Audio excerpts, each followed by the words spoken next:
Iran-Iraq War occurred in 1980 during the Jimmy Carter era.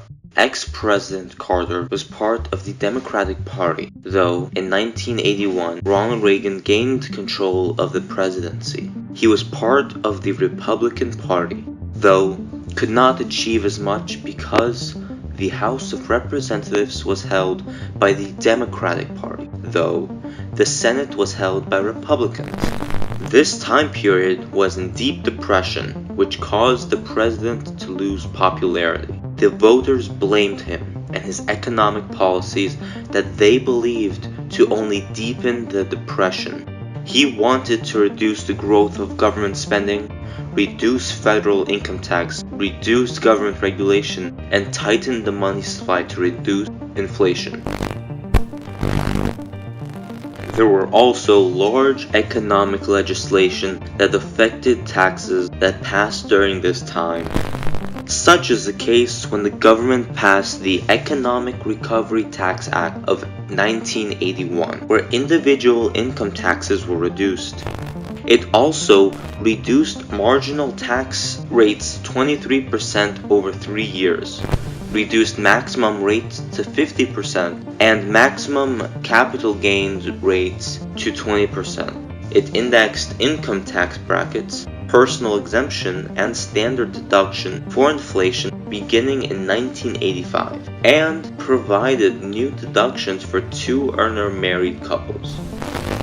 1983 was also an important step in building Social Security with the Social Security Amendment of 1983, which taxed some Social Security benefits. At most, 50% of Social Security benefits were subject to tax if income exceeds $25,000 for a single taxpayer or $32,000 for a joint return. Social issues were not kept in their own sector as racism was a big issue in politics. 1982 saw the Connecticut v. Steele case, which dealt with racism discrimination in the application process for work. It held that an employer is liable for race discrimination where any part of its selection process, such as the examination, has an impact on black applicants or employees, even if the bottom line result of the employer's hiring or promotional practice is racially balanced. This decision made clear that the fair employment laws protect the individual and therefore fair treatment of a group is no defense to an individual claim of discrimination. 1981 was not perfect though, as it was the year that brought the first gender wage discrimination case in County of Washington v. Gunther. This decision affirmed the U.S. Equal Employment Opportunity Commission, otherwise known as the EEOC, interpretation that sex discrimination covers wage discrimination based on sex. The early 1980s were a historic time for foreign policies and the attention that was brought towards it. World affairs used to be near the bottom of people's concerns, said Patrick Cadell, President Carter's pollster. Now it ranks right behind inflation as major things on their mind. Voters want to know what candidates would do about the Soviet invasion of Afghanistan and the holding of American hostages in Iran. In December 1979, in the midst of the Cold War, the Soviets' 40th Army invaded Afghanistan in order to prop up the communist government of the People's Democratic Party of Afghanistan against a growing insurgency. At the time, the US had been making headway in the Middle East at Moscow's expense, successfully courting Egypt, Israel, Saudi Arabia, Pakistan, and others. The Soviet Union feared the loss of its communist proxy in Afghanistan. In the end, the forces prevailed and the Soviet army was forced to withdraw from Afghanistan. 52 American diplomats and citizens were held hostage for 444 days to January 20th, 1981, after a group of Iranian students belonging to Muslim student followers who supported the Iranian Revolution took over the US Embassy in Tehran. Religion in the United States during the 1980s was largely impacted by the Christian religious right coming to the age in the 1970s, providing millions of votes for the election of Ronald Reagan. This movement frowned upon abortion, gay rights, pornography, and supported family values and media censorship. Consequently, this movement impacted political and domestic policies. During the early 1980s, there was more approval of a married woman earning money in business or industry if she had a husband capable of supporting her. They began to become capable of shaping and transforming society and of helping people live together in relative peace and harmony.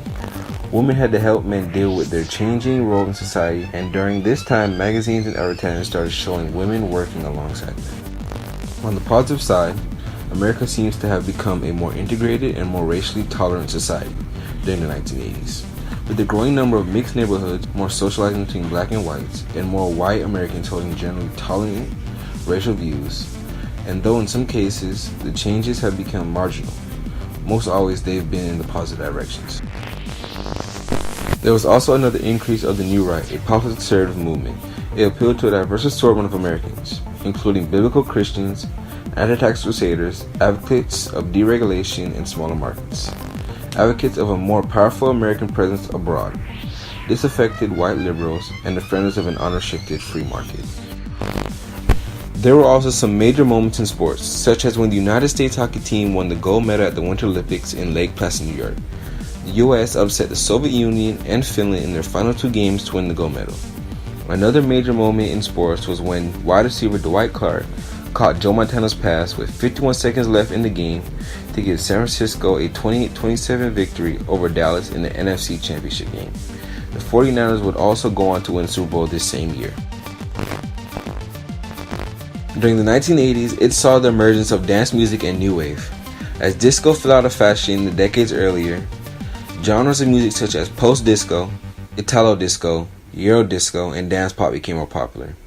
Also, rock music continued to enjoy a wide audience. For traders and dealers, 1980 was also a year that required quick reactions, steady nerves, and strong stomachs. Extreme volatility and high volume were the hallmarks of the financial markets, and judged in those terms, it was a year unlike any other. In January 1980, inflation was 13.91% and unemployment was 6.3%. Inflation peaked in April 1980 at 14.76% and fell to only 6.51% the following April. By December 1989, inflation had decreased drastically to 4.65% and unemployment had declined to 5.4%. The early 1980s recession was a severe global economic recession that affected much of the developed world in the late 1970s and early 1980s. The United States and Japan exited the recession relatively early, but high unemployment would continue to affect other OECD nations until at least 1985. Long-term effects of the recession contributed to the Latin American debt crisis, the US savings and loans crisis, and a general adoption of neoliberal economic policies throughout the 1980s and 1990s.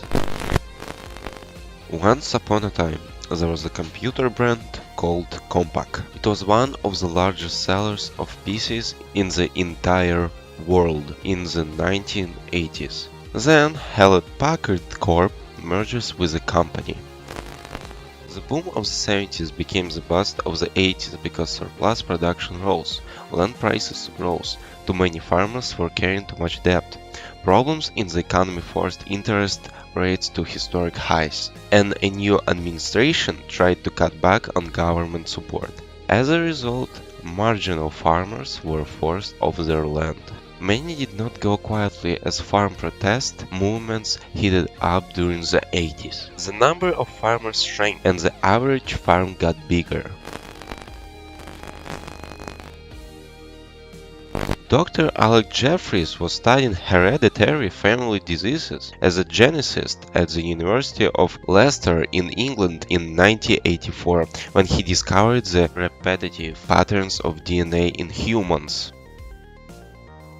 With further research, he discovered that the variations between a person's DNA could be used to identify the individual, unless he or she had an identical twin.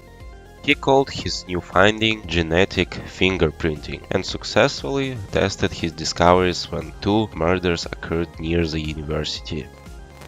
The new method worked to exonerate a suspect and convict a guilty one.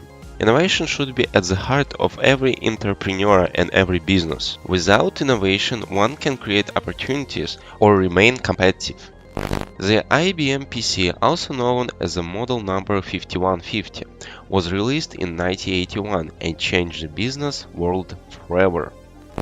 This machine helped standardize the burgeoning computer market and led to a host of third-party manufacturers for the platform.